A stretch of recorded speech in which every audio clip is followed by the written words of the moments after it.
سب سے پہلے جس سے جہنم کی آگ کو بھڑکایا جائے گا. تم کیا سمجھتے ہو یہاں کھڑے ہو کہ میں بڑا خوش ہو رہا ہوں؟ اپنی واہ واہ سے میں خوش ہو رہا ہوں؟ میرا رواں رواں کانپتا ہے کہ جب اللہ مجھ سے پوچھے گا کیوں کرتے تھے، میرے پاس کیا جواب ہوگا.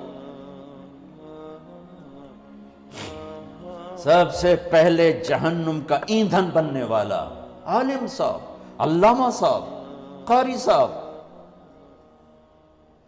پھر شہید، پھر سخی، ایندھن جہنم کا ایندھن بن جائیں گے.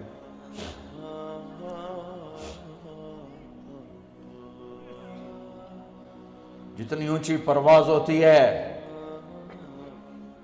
جب گرتے ہیں تو اتنی تباہی آتی ہے، کچھ نہیں بچتا، کچھ نہیں بچتا. لوگوں کی آہ واہ سے بے پرواہ ہو جاؤ. رقداً الی اللہ من غیر زاد الا التقى وعمل المعاد لیتک تحلو والعیام مریرۃ ولیتک ترضى والانام غضاب ولیت الذی بینی وبینک عامر وبینی وبین العالمین خراب ولیت الشرابی من ودادک صافیا وشربی من ماء المعین السراب فإذا صح منك الود فالكل هين وكل الذي فوق التراب التراب. تم اس لیے نہیں پڑھ رہے ہو کہ تمہیں واہ واہ ملے، اس لیے نہیں پڑھ رہے ہو کہ لوگوں کی جیبوں پر تمہاری نظر ہو. صبر کر جاؤ، صبر کرو، صبر کرو. اعلان کتنا دن رہ گئے ہیں؟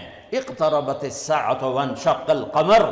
قیامت میں دوری کیا رہ گئی ہے؟ اذا اللہ تعالیٰ ماضی کے صیغوں کے ساتھ بیان کر رہا. اذا الشمس كورت واذا النجوم انكدرت واذا الجبال سيرت واذا العشار عطلت واذا الوحوش حشرت واذا البحار سجرت واذا النفوس زوجت واذا الموءودة سئلت بأي ذنب قتلت واذا الصحف نشرت واذا السماء كشطت واذا الجحيم سعرت واذا الجنة أزلفت علمت نفس ما أحضرت اذا السماء انفطرت واذا الكواكب انتثرت واذا البحار فجرت واذا القبور بعثرت علمت نفس ما قدمت وأخرت.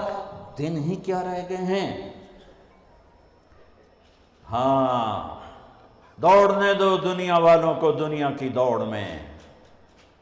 جب انہیں موت آئے گی سب کچھ پیچھے چھوڑ کے جائیں گے، تمہیں موت آئے گی سب کچھ ساتھ لے کر جاؤ گے. اور میرا اللہ آئے گا. وَجَاءَ رَبُّكَ وَالْمَلَكُ صَفًّا صَفًّا. میرے رب کا عرش آئے گا. وَيَحْمِلُ عَرْشَ رَبِّكَ فَوْقَهُمْ يَوْمَئِذٍ ثَمَانِيَةٌ. میرے رب کا ترازو آئے گا. وَنَضَعُ الْمَوَازِينَ الْقِسْطَ لِيَوْمِ الْقِيَامَةِ. اور میرے رب کا پل آئے گا. وَإِن مِّنكُمْ إِلَّا وَارِدُهَا. میرے رب کی جہنم آئے گی. وَبُرِّزَ الْجَحِيمُ لِلْغَاوِينَ. میرے رب کی جنت آئے گی. وَأُزْلِفَتِ الْجَنَّةُ لِلْمُتَّقِينَ وَبُرِّزَ الْجَحِيمُ لِلْغَاوِينَ. پھر میرے رب کا اعلان ہوگا، یا عبادی انی انصبت لکم منذ خلقتکم الى یوم احییتکم اسمع اقوالکم و ارا افعالکم فالیوم انصتوا لی. میرے بندو، تمہیں پیدا کیا، تمہیں دیکھتا رہا، تمہاری سنتا رہا. آج میرے پاس آئے ہو، آج تم سنو گے، میں بولوں گا.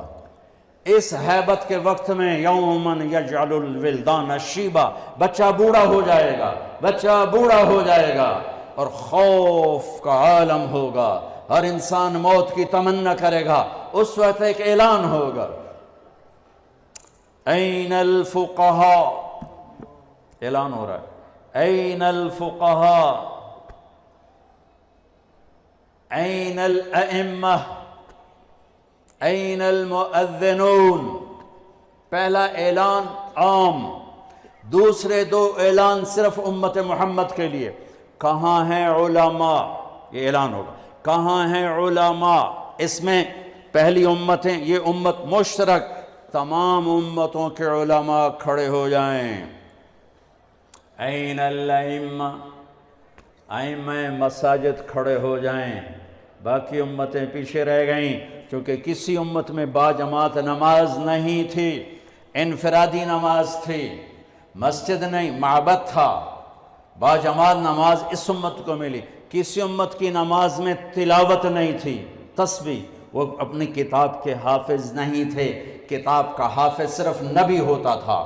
لہٰذا ائمہ اس امت کو ملے، قرآن اس امت کو ملا، حفظ اس امت کو ملا، تلاوت اس امت کو ملی، رکوع اس امت کو ملا۔ کہاں ہیں ائمہ مساجد؟ جو روز بے عزت ہوتے ہیں، روز۔ این المؤذنون، اور اذان دینے والوں کا اس سے بھی برا حال ہے، سود خور بھی آ کر ان کو گالیاں دیتا ہے۔ کہاں ہیں اذان دینے والے؟ یہ بھی اسی امت کو ملا ہے تحفہ، چونکہ اذان کسی امت میں نہیں، اسی امت میں ہے۔ اور المؤذن لا یدود فی قبرہ، مؤذن کو قبر کا کیڑا کھا نہیں سکتا، قبر کا کیڑا مؤذن کو ہاتھ نہیں لگا سکتا۔ بڑے بڑے صالحین کو کھا جاتی ہے قبر کی تپش، گرمی، حرارت، مؤذن کو قبر کی مٹی ہاتھ نہیں لگا سکتی، مؤذن کو قبر کی تپش ہاتھ نہیں لگا سکتی، قبر کا کیڑا مؤذن کو ہاتھ نہیں لگا سکتا۔ میرے رب کی حفاظت ہے، اور قیامت کے دن سب سے اونچے مقام پر ہے۔ سب سے پہلے اللہ ابراہیم علیہ السلام کو کپڑے پہنائے گا، اس کے بعد جناب رسول اللہ صلی اللہ علیہ وسلم کو کپڑے پہنائے گا، پھر تمام انبیاء کو کپڑے پہنائے گا، اور پھر مؤذن کو کپڑے پہنائے گا۔ علماء بھی بعد میں، شہداء بھی بعد میں، صالحین بھی بعد میں۔ ہاں، مؤذن اذان دینے والے کو اللہ کپڑے پہنائے گا۔ تو اعلان ہوگا، این الفقہاء، این الائمہ، این المؤذنون، کھڑے ہو، آؤ، چلو میرے عرش کے سائے کے نیچے بیٹھو۔ ان کے لیے ممبر بچھائے جائیں، ان کے لیے کرسیاں بچھائی جائیں، ان کو ناشتہ کراؤ، میں لوگوں کا حساب لوں۔ ان کا تو حساب بھی نہیں ہوگا، وہ ساری دکھن دور ہو جائے گی، سارے دکھ دلدر دور ہو جائیں گے جب اللہ کہے گا آ جاؤ میرے عرش کے سائے کے نیچے، آؤ آج ہم تمہاری قدر کریں۔ لوگ کیا جانے قرآن کیا ہے، لوگ کیا جانے حدیث کیا ہے، لوگ کیا جانے دین کیا ہے، وہ تو بک گیا۔ ہے مغرب کے اقتدار نے کوئی ایک دکھ تھوڑا پہنچایا، سب کچھ چھین لیا ہم سے۔ دین کی عظمت گئی، دین کی قدریں گئیں، دین کی محبت گئی، قرآن کی عظمت گئی، قرآن کی قدر گئی، قرآن والوں کی قدر گئی۔ تو میرے عزیزو، اپنے اللہ کو اپنی منزل بنا کے چلو، اس کے محبوب کو اپنی منزل بنا کے چلو۔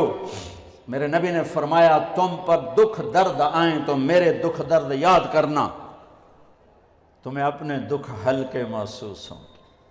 سب سے بڑی ہستی وجہ کائنات